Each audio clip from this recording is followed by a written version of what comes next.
Today let us see the question. What is the unit digit of the sum of the first 111 whole numbers? Okay, so whole number starts from 0. So 0, 1, 2, 3, it goes on till 110. So from 0 to 110, we have 111 whole numbers. Now to find out the sum of the first n natural numbers, we have a formula. Sum of the first n natural numbers.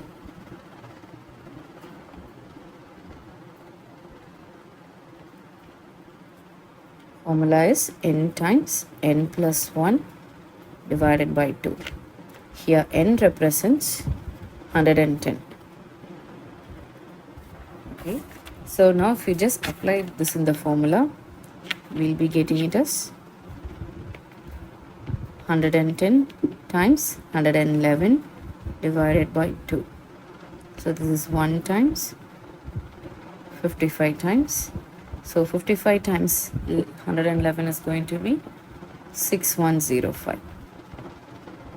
Now here they are asking us to calculate the unit digit of the sum of the first 111 whole numbers. So this is a unit digit. So the unit digit is equal to 5. This will be your answer. Thank you.